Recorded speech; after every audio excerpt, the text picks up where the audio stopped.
Terus Anda harus punya reward. Pengetahuan mengenai reward itu reward level 1, level 2, level 3. Level 1 itu paling wow, kalau dia bisa melakukan sendiri, saya kasih reward level 1. Tapi dia kalau misal pakai bantuan, reward-nya yang level 2 ini aja. Ngomongnya juga enggak, "Oh iya kamu bagus ya," tapi, kan karena masih dibantu, saya nggak ngomongnya nggak seperti level 1. "Wow, kamu bagus sekali, kamu pinter sekali." Nah, itu yang level 3, itu kita ngomongnya, dia anak ini mungkin nggak bisa, masih nggak bisa sama sekali, harus full prom. Full prom pun kita oke, kayak kita ngomongnya good try, kamu sudah mencoba, bagus itu. Yang jangan lupa itu juga jadi prompter itu juga harus mempersiapkan air minum untuk anak. Karena begitu kamu, lupa air minumnya pada waktu terapi, kamu tinggal ambil air minum, anaknya nggak tahu kemana ya. Terus jadi prompter itu tidak boleh melakukan inisiatif sendiri. Nah, istilahnya dalam sesi terapi ini yang jadi, apa ya, yang jadi utamanya adalah terapis. Walaupun Anda ibunya, mamanya anak ini, Anda masih harus mengikuti anjuran terapis. Karena dalam satu perahu kan kita tidak boleh ada 2 kapten, harus cuma ada satu kapten, yaitu terapisnya. Oke. Eee, terapi online, syarat ruangan di rumah. Ruangan bebas gangguan auditori dan visual, yang saya tadi juga seperti offline di rumah. Layar monitor ini. Nah, kalau bisa lebih besar layar monitornya lebih bagus buat anak. Dan kalau untuk, kadang-kadang ada laptop yang suaranya itu kurang kenceng ya, tambahlah speaker, additional speaker, pakai Bluetooth itu supaya suaranya lebih kencang. Terus penerangan juga dalam ruangan yang cukup, tempat duduk. Tempat duduk ini saya lupa untuk ngomong juga di offline.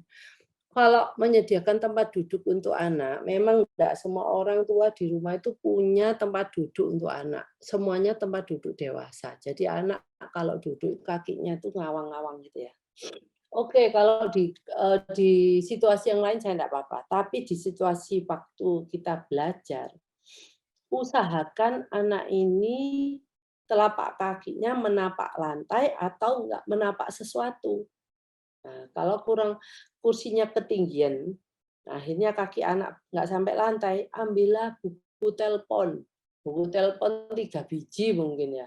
Udah sampai yang tebel-tebel itu kalau kita tumpuk, akhirnya kan kaki anak akan menapak, eee, sesuatu. Itu penting, supaya itu membantu dia fokus, tubuhnya untuk fokus. Terus, sediakan minum air putih di dekat anak, ya. Jangan sampai gini, anaknya merasa haus karena nggak ada air putih, dia belum bisa minta, dia mau turun dari kursi. Tapi karena Anda ngomong, "Ini belum waktunya Anda turun, eee, kamu nggak boleh turun." Anak ini marah. Nah dia marah, akhirnya nggak mau belajar. "Wong saya lho cuma mau minum." Tapi kan karena komunikasi, kita kadang-kadang kan juga nggak ngerti. Akhirnya ya itulah, maksud saya supaya kita menghindari sesuatu yang tidak perlu terjadi, ya akhirnya kita masih bisa melakukan hal-hal lain yang, ada berguna untuk, eee, anak kita, daripada kita, menuai drama, drama yang tidak perlu. Oke, apabila terapi offline tidak memungkinkan. Nah, karena mungkin pandemi. Nah, orang tua bilang, "Terapi online." Nggak mungkin. Memang terapi online untuk sebagian anak, dia akan, eee, terapi online ini akan membuat yang bagi mereka itu yang biasanya efisiennya 100%, mungkin cuma 50 atau 40%. Ya, tapi memang awal-awalnya seperti itu. Cuman kalau kita nggak ada pilihan, lebih baik ada stimulasi. Nah, stimulasi itu ada dari terapis yang mengajar online, dan si prompter ini harus belajar lebih baik lagi untuk bagaimana cara menghandle dengan berkomunikasi dengan terapis, gitu ya. Jadi jangan terus, karena kalau anak-anak terlalu dibiarkan terlalu lama tanpa ada stimulasi, anak ini kembali nol. Nah, kita kan sekarang tuh, saya berharap bulan Juli kita punya kehidupan yang normal. Tapi kayaknya itu tidak menjanjikan juga. Kita nggak tahu. Nah, jadi sekarang pergunakan apa yang ada dan perbaiki apa yang masih bisa ditingkatkan dari sisi kita, dari sisi terapis. Kita bersama-sama untuk anak ini masih mendapatkan sesuatu setiap harinya. Karena nanti kalau dia sudah terbiasa tidak melakukan apa-apa, anak kita waktu kita mau mulai, apalagi anak ini sudah besar, nah, itu sulit. Karena kalau sudah di rumah dengan kegiatan rumah, itu nggak ada. Mungkin kebanyakan ya waktunya makan, dia mau makan, nggak ada aktivitasnya, itu nggak ada yang berbasis pendidikan. Nah, membuat dia harus bertahan. Dia mau ini, boleh, tapi cuma segini. Nah, itu ada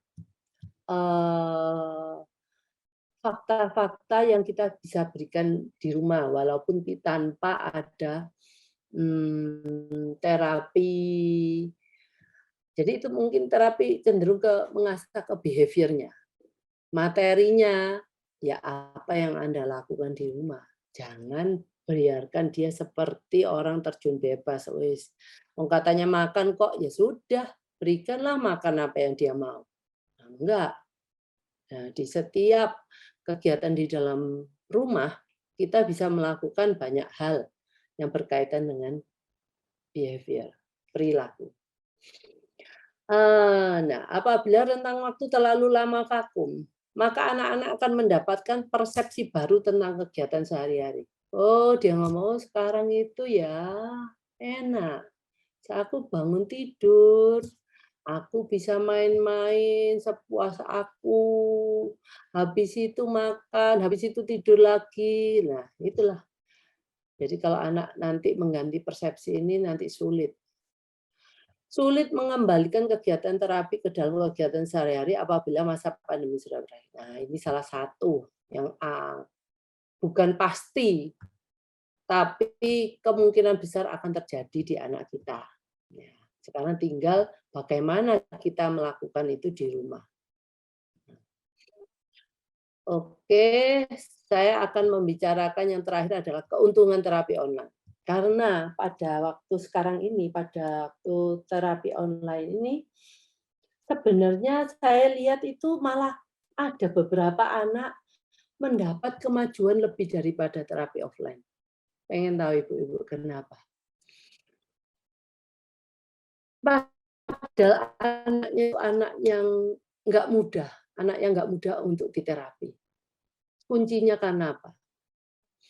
Karena waktu online itu orang tuanya atau si prompter itu tahu, oh anak ini cara ngajarnya seperti ini, seperti ini. Nah, dia melakukan banyak pengulangan di rumah. Ya mungkin nggak on the table, waktu dia jalan-jalan mungkin taruh tembok, mungkin medianya sudah nggak harus di atas meja, tapi bisa kita pakai dinding, bisa kita pakai pintu, bisa kita pakai apapun. Pokoknya yang fun. Nah, dengan banyaknya pengulangan itu, yang didapat dia dengan terapi online lebih bagus daripada offline. Nah, Anda kan pasti kaget. Nah, ya saya juga kaget. Nah, tapi itu untuk orang tua yang benar-benar mau mengorbankan waktunya untuk belajar programnya, untuk belajar bagaimana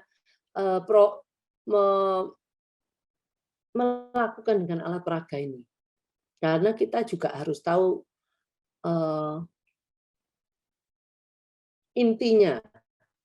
Setelah itu kalau Anda sudah tahu intinya, Anda bisa melakukan banyak hal. Oke. Jadi kemajuan anak lebih cepat. Hubungan orang tua dan anak menjadi lebih bermutu. Wah, saking banyaknya. Nah, apalagi kalau Anda melakukan pemberian reward secara konsisten, anak Anda tambah senang sama Anda. Dan orang tua akhirnya bisa, saya bisa buat program sendiri. Saya pengen anak saya gini. Saya ngomong, boleh nggak Bu kalau ini?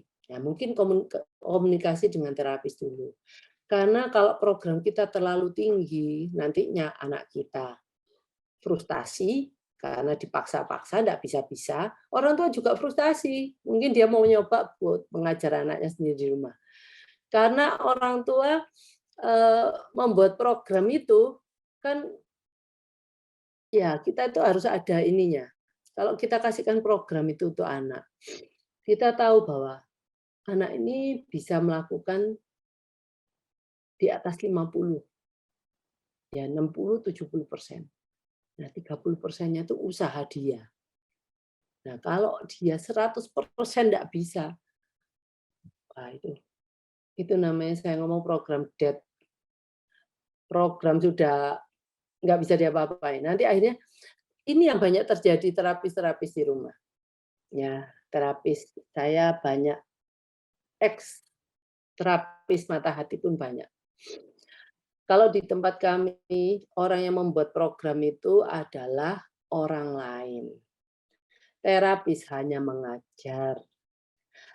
Yang mengatakan anak ini bisa lolos, sudah bisa adalah juga orang lain. Kalau 3 fungsi ini dibuat oleh satu orang, apakah menurut Anda relevan? Yang buat program dia, yang ngajar dia, yang ngetes dia. Oh ya, semuanya oke. Terus orang tua dikasih, Bu, anak Anda bisa ini. Nah, Anda orang tua yang baik, nggak pernah ngetes. Nah, jadi yang dimaksud bisa, itu harus tidak dengan satu orang. Yang ngetes itu mungkin anak kalau di tempat saya adalah kalau offline adalah terapis lain. Yang buat program harus orang lain. Nah, itu yang saya tahu kalau mau suatu tempat terapi itu memang paling murah itu 3-tiganya dilakukan satu orang. Gampang hitungnya. Nggak ada pengeluaran tambahan. Ya pokoknya satu anak satu orang. Tapi anak ini akan jadi anaknya terapis ini. Nggak bisa ganti terapis karena sudah bisanya belajar dengan style model terapis ini. Nah, itu sangat berbahaya karena anak kita akan hanya bisa belajar dengan satu style model orang ini. Nah, jadi Anda harus bisa memberikan kesempatan untuk anak-anak untuk belajar dari terapis yang berbeda. Walaupun itu pertamanya tuh sulit. Kalau sama terapis ini loh enak, gampang. Kalau sama ini loh enggak bisa. Iya karena dia baru mengenal. Cara bicaranya juga lain mungkin. Tapi dengan belajar itu apakah ada untungnya? Ada kalau anak kita nanti mau ke sekolah. Itu. Ya. Sekarang keuntungan terapi offline. Nah, intervensi yang dilakukan benar karena yang dilakukan oleh terapis, oleh prompter yang sudah tahu, lebih ngerti daripada orang-orang di rumah atau orang tua. Terapis lebih objektif. Kalau orang tua kadang-kadang gini, bisa anak saya sudah bisa. Kalau terapis yang seperti saya bilang, ya kalau yang ngajar, ya, dia pasti ya objektif karena bukan anak, nggak punya keterikatan secara emosional dengan anak. Maka dari itu saya nggak mau terapi saya itu terlalu sayang sama anak didiknya. Bukannya itu satu hal yang jelek, ya. hal yang jelek dalam hal pembelajaran. Karena kamu akhirnya nggak objektif. Kamu akan banyak memberikan dispensasi karena kamu terlalu sayang. Dan saya juga nggak boleh, terapi saya suka mencium-mencium anak didik. Apalagi sekarang masa pandemi. No. Ya, itu nggak profesional. Ya, kecuali kita di luar sana. Karena kita adalah pendidik. Nah, kalau umpamanya kita terlalu sayang, anak pun juga tahu kalau si A ini terapis A itu sayang sama saya. Nah, dan dia merasakan ini. Jadi kita tidak boleh memperlihatkan rasa sayang kita dalam bentuk seperti itu sampai anak itu tahu dan dia nantinya akan membuli Anda karena dia tahu Anda sayang sama dia. Nah, itu yang terjadi di orang tua kan. Terus kalau tidak perlu menyediakan alat peraga. Nah ya, alat peraganya macam-macam lebih banyak di tempat terapi. Nah, tapi juga ada orang tua yang dia akan membeli semua alat peraga yang dimauin, yang diperlukan oleh anaknya sampai dia seperti punya toko mainan. Ya nggak apa-apa kalau bisa seperti itu. Pencapaian program kepatuhan lebih cepat tercapai. Nah, ini saya ngomong khusus program kepatuhan. Menurut pengalaman saya, ini sulit dilakukan oleh orang tua karena banyak tidak teganya.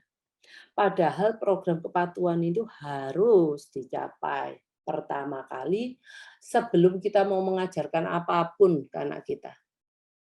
Ya. Orang tua sering merasa tidak tega, jadi konsistensinya nggak akan muncul. Kadang ya, kadang boleh, kadang enggak. Untuk suatu hal yang sama. Nah, jadi itu membuat anak juga bingung. Kedua, anak juga tahu bagaimana dia menyetir orang tuanya.